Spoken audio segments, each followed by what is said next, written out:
Olá, Pastor Jaime Gouveia de novo aqui.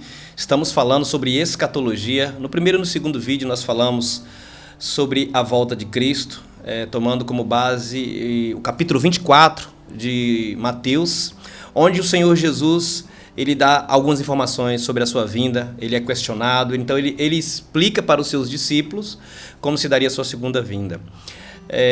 Mas eu quero falar agora especificamente sobre o arrebatamento da igreja. Certamente você já ouviu falar dessa palavra arrebatamento. Se não, você vai ouvir agora. O que significa isso? Essa palavra ela tem origem na palavra grega chamada rarpazo, que significa tomar com força. E ela é empregada por Paulo em 1 Tessalonicenses, né? E ela é empregada por Paulo também em 1 Coríntios, capítulo 15.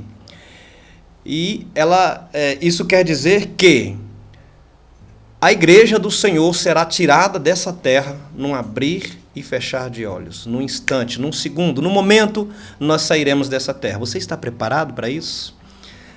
Você já leu sobre isso? Vamos falar sobre isso. Há, porém, algumas interpretações diferentes a respeito de quando isso vai se dar, de quando vai acontecer o arrebatamento da igreja. Algumas pessoas acreditam que a igreja precisa passar pela grande tribulação, que é citada por Jesus em Mateus capítulo 24, né? Então, outros creem diferente, que a igreja não precisa passar pela tribulação. Outros dizem, não, a igreja precisa ser purificada, então ela vai passar. Essas concepções são chamadas de pré-tribulacionismo, mesotribulacionismo e pós-tribulacionismo. O que seria o pré-tribulacionismo? O pré-tribulacionismo é uma doutrina que crê que a igreja ela será arrebatada dessa terra antes que a grande tribulação que Jesus citou em Mateus capítulo 24 aconteça. Então, essas pessoas acreditam isso, porque elas interpretam que esse período escatológico da grande tribulação ela não se refere à igreja. Nós temos ali em 1 Tessalonicenses, capítulo 5, versículo 9, eu quero abrir o texto sagrado. 1 Tessalonicenses, capítulo 5, versículo 9, nos remete a essa informação, onde Paulo fala que ele nos livra da ira vindoura. 1 Tessalonicenses, capítulo 5, versículo 9. Diz assim o texto sagrado: porque Deus não nos destinou para a ira, mas para alcançar a salvação mediante nosso Senhor Jesus Cristo. Então, aquelas pessoas que acreditam que a igreja não passará pela grande tribulação, acreditam por causa desse texto, e por causa do texto de Apocalipse capítulo 3, verso 10, que o Senhor diz, olha, porque guardastes a palavra, eu também te guardarei do momento que há de vir sobre a terra. O momento eles interpretam como uma grande tribulação. A ira de Deus que Paulo cita em 1 Tessalonicenses capítulo 5, versículo 9, essa palavra ira também, ela pode ser interpretada de outras formas, né?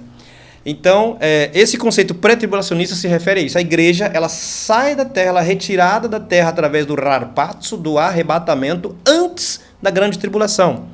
Temos também os irmãos, os teólogos que acreditam que a igreja vai passar pela tribulação, só que ela vai ser arrebatada no meio da tribulação. Isso é uma visão que nós chamamos de meso ou mid-tribulacionista. É aquela visão que acredita que a igreja vai passar por um momento da tribulação e no meio dela o Senhor Jesus arrebata a igreja. E nós temos também o pós-tribulacionismo, que são aqueles irmãos que acreditam que a igreja, sim, vai passar pela tribulação, com base em Mateus 24, versículo 29 e 31, onde nós temos uma palavrinha ali chamada eleitos. Mas essa palavra eleitos, essas pessoas que creem que a igreja vai passar pela grande tribulação, eles creem que essa palavra ela remete à igreja. Então, nós temos essas três concepções de tribulação. É o pré-tribulacionismo, aqueles que creem que a igreja será arrebatada antes da grande tribulação. O mid, ou mesotribulacionista, que acredita que a igreja será arrebatada no meio.